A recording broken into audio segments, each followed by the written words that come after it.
Hello and welcome. We are here in Riyadh covering the Future Investment Initiative Conference. This is day 2 and FII Institute, in fact, along with McKinsey Health Institute, has come out with this very interesting report, The Economic Case for Investing in Healthy Longevity. At a time when we are talking about demographic dividend, younger population and the potential it has for economies and countries, we have a report which is making a case for aging population, how that can be extremely important for economies if right investments are made. And to discuss this particular report, I'm joined by Neeraja Nagarajan, who is from McKinsey Health Institute, but most importantly, she's from Chennai in India. Vanakkam everyone. I'm really happy to be joining you here today. Welcome, Neeraja. Thank you for joining us today. You know, so far we have seen that how economies that have aging population are in a way getting impacted in some way or the other. But those who have younger population, especially economies like India, have got great potential, etc., etc. Your report talks about how aging population can also contribute positively to the economy. Can you just sum it up for us? What does it really say and why do you say this? Absolutely. So I think the narrative has always been that there are certain countries that are older countries and some countries that are younger countries, right? And India is a younger country. But it's all a question of time, right? India is a young country now. Our population of 60 plus is expected to double by 2050, right? We have about 150 million older adults now. It's expected to double in 15 years. So we're going to be a young country now, and it's great that we're getting the dividends from it. But very soon, we're going to be a country with about 20% of our population 60 and above. So it's really important that we prepare ourselves to make sure that our older adults are healthy and can be productive members of society, right? And that's what this report focuses on, right? This report focuses on how do we build a case for healthy longevity and how do we support ourselves in aging healthily so that as we get into 60 plus, both in terms of healthcare costs, but also in terms of economic impact, so productivity, GDP, we are able to keep the momentum that a country like India right now has. But you've seen this, right? Like Japan had a boom, and then when, populations aged, there's sort of a decline, right? So how do we prevent that precipitous decline and keep ourselves in sort of the right trajectory, even with an aging population? Interesting. Before we move ahead and talk specifically about India as to what your report really says about India, can you tell us a little bit about how and what kind of economic benefits are we really talking about if we begin to invest in the health sector specifically? How is that equivalent to investing in our future? Absolutely. So 2 areas, right? One is healthcare, right? How do we invest in healthcare so that we're not reactive but proactive and help people age healthily? And the other is how do we invest in a way that also helps people be healthier and continue to be productive, right? Because that will drive GDP as well. So in the healthcare side, the most important thing is how do you support older adults to age healthily and age at home? So very, very simple things that we've talked about in the report include things like how do you support older adults to be able to be healthy at home so they do not fall. We know falls are associated with some of the biggest healthcare costs in terms of hospitalizations as well as death for older adults. So simple things like home modifications can improve outcomes. Second, India has a huge cadre of community healthcare workers who are focused on a lot of important issues, right? Child health, immunization, maternal health. But what does it look like to train community health workers to think about older adult health, chronic disease prevention, right? Because of course, we just had a landmark report in India that talked about how, our rates of diabetes and how much of it is driven by diet and other behavioral issues, right? So how do we take our existing strength in community health workers and train them to talk about these issues so we can also take care of aging as one of our priorities. The other area when we think about healthcare costs is also in terms of thinking about how do we enable and use technology to support with health, right? So things like wearables, how do we support movement with wearables? How do we help older adults remember their medication so they don't forget their medication, which leads to long-term consequences? So simple things, right? Things that are not very difficult or extremely hard to implement. How do you do these simple things to help us move the needle on better aging, which leads to, of course, we want everyone to be healthier from a health perspective and an ethical perspective, but also from an economic perspective, because at the end of the day, we want to make sure that we are able to reduce healthcare costs. Interesting. And I was just going through a report and it mentioned that in India, healthy longevity investments demonstrate an ROI of about 3x. Yes. What does it really mean? So we looked at about 10 interventions across a number of avenues that are known to impact longevity. These are things like investing in healthcare, things like the community health workers I talked about, things like societal participation, helping older adults volunteer or continue to work if they want to, things like technology. So sort of 8 avenues, 10 interventions. And what we saw is for every dollar you invest in those investments, you get approximately $3 back. And each intervention is different. Some of them are only $1.5 back. Some of them are $8 to $9 back. So it depends on the country. In this report, we've looked at 7 countries. India is one of them, right? In India, the interventions vary from about 1.5 to about 6 or 7, depending on the intervention. But on average, you get about $3 back for every dollar you invest in healthy longevity. Okay. But if you look at ROI, say in Saudi Arabia is much higher.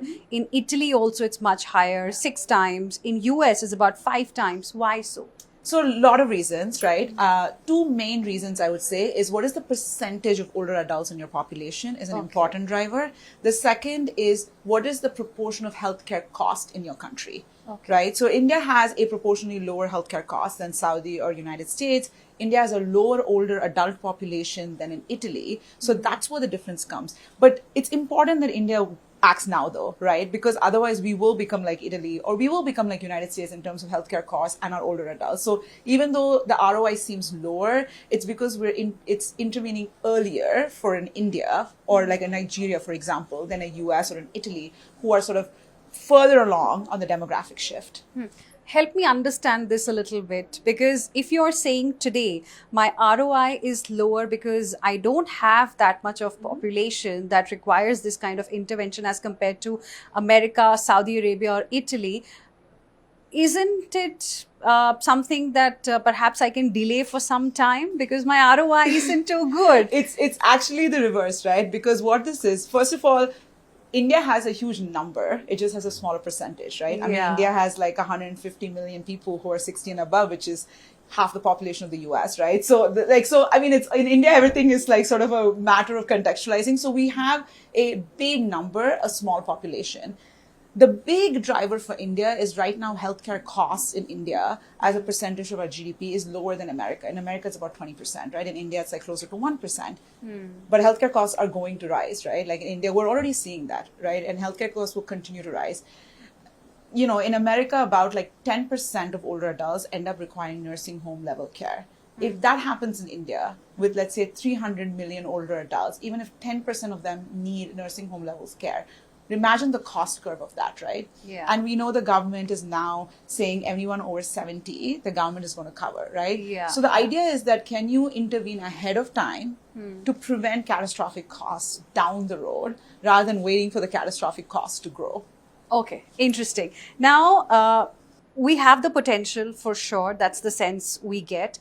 But are we doing enough? What kind of immediate measures do you think the government needs at this point in time? So I would broaden this a little bit. Of course, government is super important, but I think of longevity and healthy longevity as almost like an all society kind of intervention, right?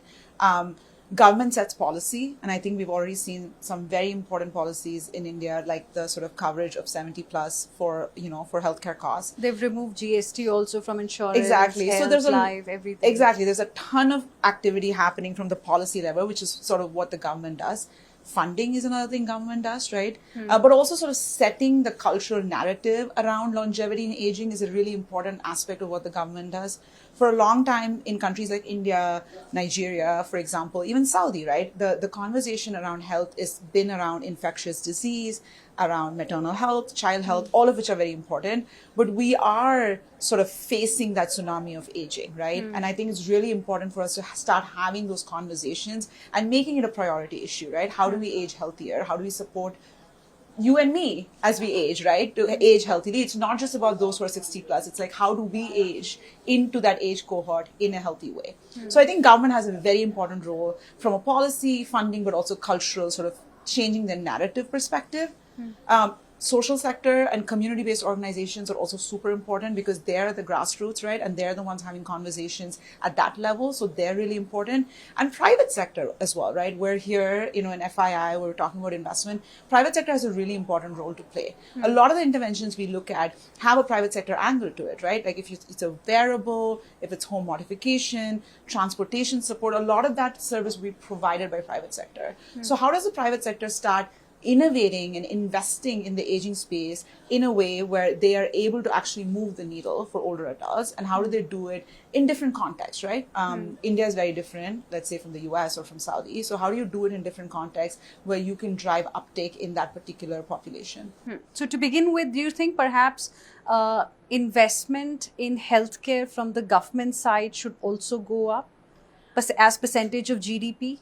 That's a hard thing to answer, right? I think I always think of health spending as not just health spending, right? I mean, and in our report as well, you see a big driver of health outcomes is actually what we call social determinants of health, right? Which is like things like housing, nutrition.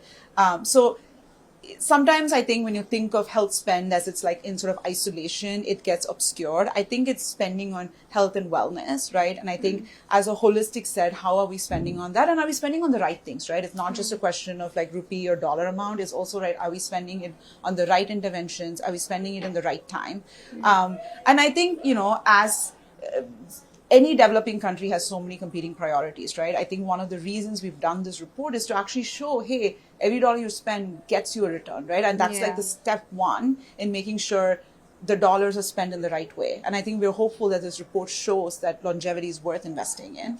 I specifically asked you that question because you're on a page that's dedicated to India, you mentioned that India spends only 3.3% of GDP on health expenditures. So do you think perhaps in the next budget, government should think of increasing it? Because, from the leadership side also, if you see, there has been a lot of focus on health, fitness, wellness, etc. I mean, it all started with having toilets for everybody, cleanliness, and now we are slowly moving towards that narrative where from the government side, it's a push that's coming for the people, to focus on themselves, to stay healthy, to stay fit, etc. So do you see that change sort of happening? I think there's a lot of good narrative shifts that are happening in India on health in general, right? I think in terms of, healthcare spend, I think there's no like ideal healthcare spend, right? I mean, America spends 20%, is that right? India spends 3%, is that right? It's a hard question to answer, right? I think, honestly, it's contextualized by what is the need. I think we should look at longevity and aging specifically. And one thing I can say is there are lots of interventions in the aging space where it's worth investing in, whether it's investment from the public sector or private sector. I think the return on investment is clear. I think it will take a multi-sectoral sort of ecosystem approach to figure out who should invest in it and at what time, right? So again, I think what I can say is there's good economic return from investing in it. The time is right for countries like India to do it now before, the costs become too high. So I would really sort of shift the narrative around that. Interesting. And lastly, any challenges that you think are there that must be looked at? I think a few things, right? To be able to, I'll start from the sort of very methodological thing from the report. To be able to do a report like this, obviously we're doing a lot of assumptions, right? Because we're looking at 7 countries, we're looking at 10 different sort of interventions. I know India really well, right? Obviously I'm from India. I think when I look at India as a whole and you say for every dollar invested, you get $3 back, I think it's very different by rural and urban context, by state context, by gender. What does it mean for women versus men? So I do really think that taking something like this as sort of a high level, hey, there is value in investing, but really going deep and understanding the contextual differences is important. I'm from Tamil Nadu. We talked about this, right? Tamil Nadu is actually aging faster than many other parts of India, right? So the South in general is. For me, the context in Tamil Nadu and how you talk about this will be very different than, for example, in Uttar Pradesh or Bihar, right? So I think that to me, not a challenge per se, but that to me is more of sort of the nuances to keep in mind as we discuss something like this and think about what works in specific contexts and specific regions. Neeraja, I think that's a very interesting idea that you've really spoken about during this conference, and we really hope that perhaps the policymakers are going to look at it. It was wonderful speaking with you. Thank you for joining us Thank today. you so much.